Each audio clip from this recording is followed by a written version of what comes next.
Hi lads, this video is going to go through 2016 section B-1 question from ordinary level. It's based on axonometric projection. So it tells us the 3D graphic shows a USB memory stick.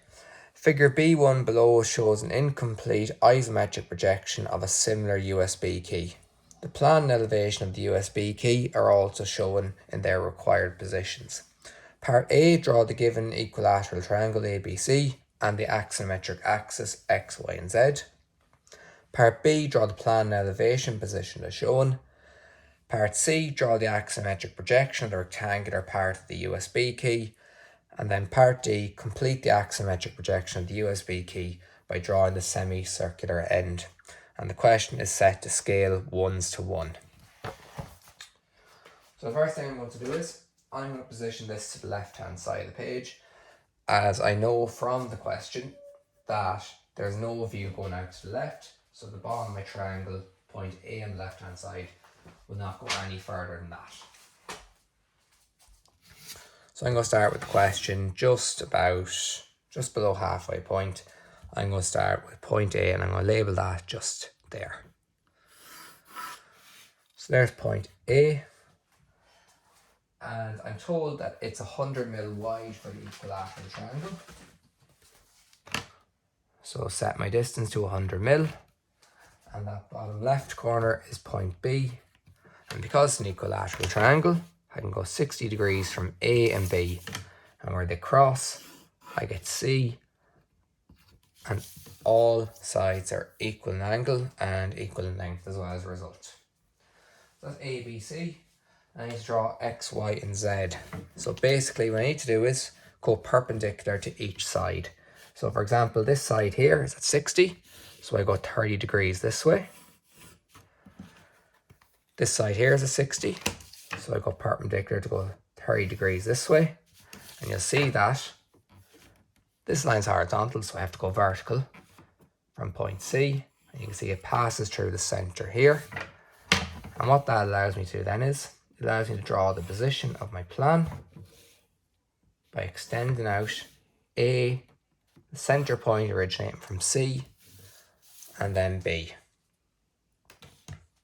I'll just zoom in a little bit there so you can see the lower half of this question here.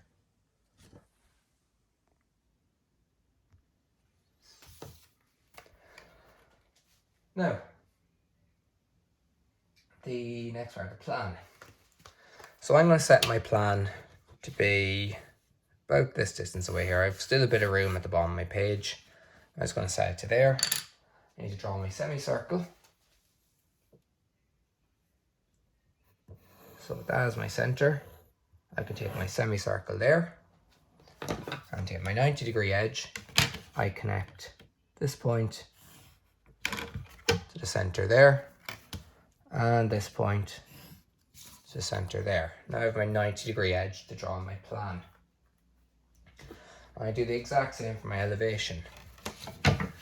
I go perpendicular to this line here. So because that's at 60, I go 30 degrees from my central point, which is got from corner A going out. And then I go perpendicular from B and also C.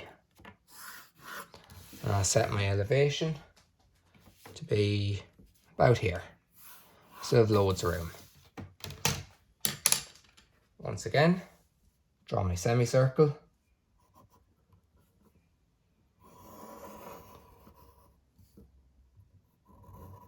Like that there. And to get my 90-degree corner, I join my edges like that there.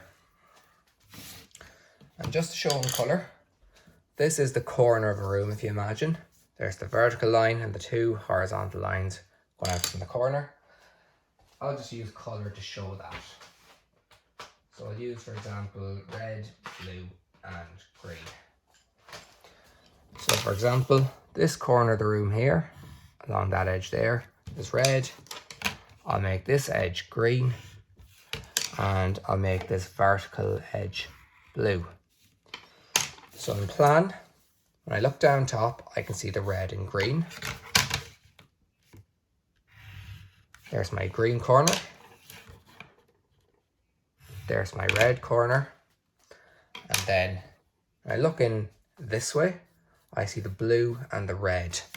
So the blue is always staying upright, and the red is this edge here. And there's the corner of my room there looking in my elevation. There's the corner room there looking in plan. And this is going to be my 3D view in the centre here as a result. So now I need to draw my actual elevation plan. So I'm told the lengths for my memory stick are 40 and 30. So I measure out 40 first for my total. And then what I need to do is go perpendicular to that. So I can get that rectangle appearance then.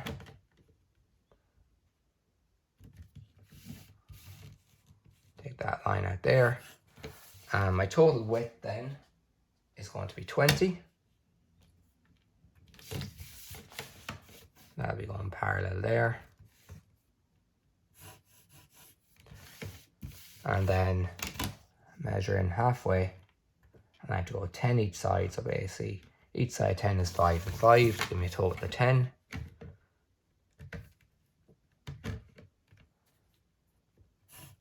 That gives me my 2 lines here for the base of my memory stick. And then I'm told that halfway along here, so 20 mil, I have to go a total of 30 wide. So 15 and 15. Same again. Take these 2 lines across. And that little rectangle in the center is the base of my memory stick. So when I look down, I can't see it. So it's going to be hidden detail.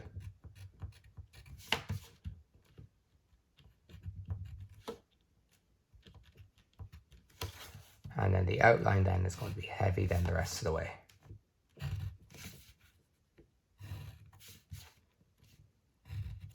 So there's my elevation. What I can do, or sorry, my plan, what I can do is, instead of measuring again, I can take my widths and apply them to my elevation. So there's my total width. And there's my width at each end, going in the 5 and 5.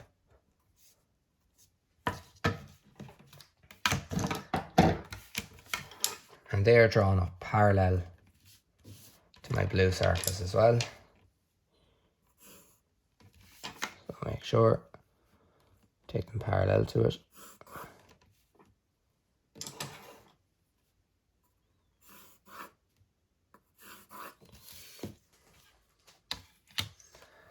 And then what I need to do is, I need to get my heights. So my heights are 15, 75, and then a radius of 20.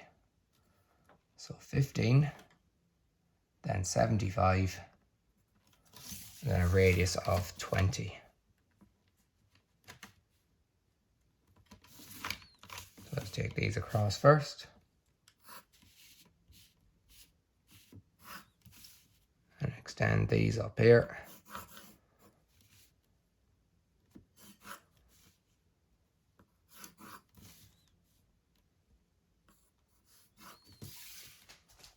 And now I can take my radius 20.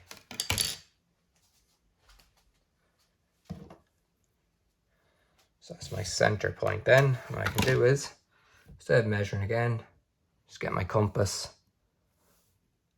and apply that center point there. And then I can draw in my radius 20 arc in between. And now what I have is, I have my distance going down here and here, and they go across then.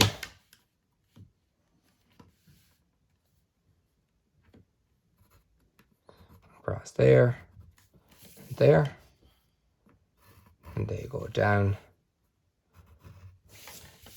there, and there as a result. And this line also will go heavy all the way across. So there's the side view of my memory stick. Now what I need to do is take these points back into my auxiliary, or into my axonometric view. So I'll start with the base first, the rectangle. So this point here and this point here, they're on the ground. they hit that point there, and that point there at the front, and at the back, hit that point there, and these work out to be parallel. Remember, all edges are going to be parallel to each other. They're going to continue on going straight up, and the height to stop at is this height here, giving you the front surface, and I touch the back surface there.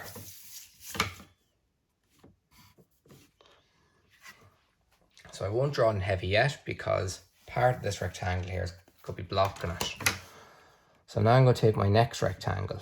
I can see that it's going to be blocking the front of it there. So see how the initial height for this went up to here? This edge here is going to block it slightly at the front. So I can take my two distances here, and what I have is, I can see that section there, and then what's left behind, that small bit there, and then the back point, that line there, those two meet at that point, and now you have the base of your rectangle, which is this outline here, which is that line there. You now have that, and everything else below that can be seen up until where it hits those lines. Those lines go straight up,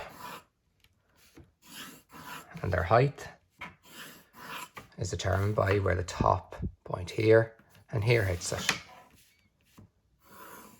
So that's where it hits it on the front two, and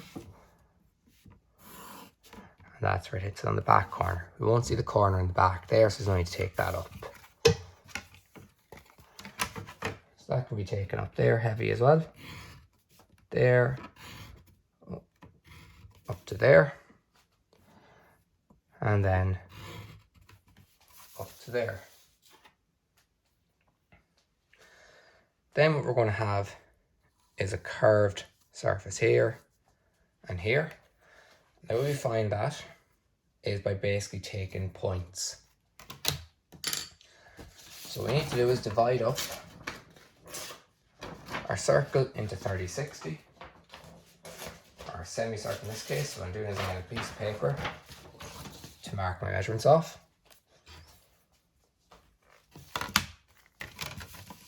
So I get my 45 and just slide it out there a bit, so I can then go 60 degrees this way,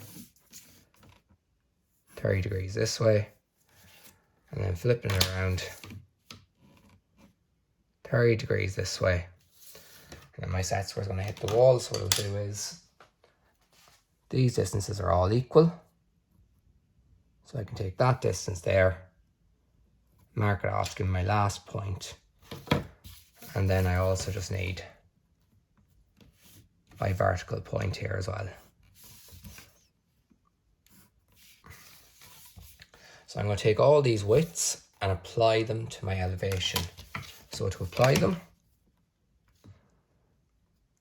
get my edge here, take that width down, that's already taken down, this one and this one, and I'll label them 0, 1, 2, 3, 4, 5 and 6. So there's point 1, there's 2, 3, 4, 5 and then 6 at the end. So I get my piece of paper and I mark them off. Take that one there, there's my center point, my fourth point, my fifth point, and my sixth point. So I have 0, 1, 2, 3, 4, 5, and 6. And I apply that below. So it's basically a quicker method instead of getting my compass each time to mark them off. I can just apply them that way. So there's 6, 5, 4, 3, 2, 1, and 0. And I just very simply take them up and across. So I already have 6 and 0. There's 6 there, and there's 0 there. Now I take across, for example, I'll start at 5. 5 across there. 5 hits here on the front of the curve.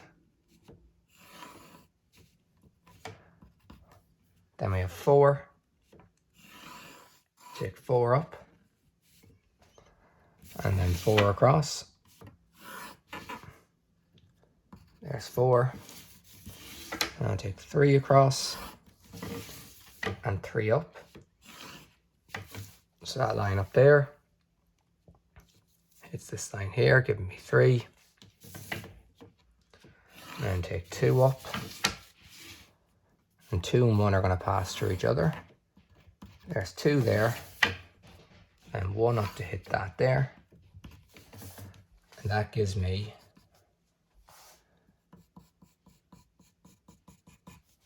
the front curve.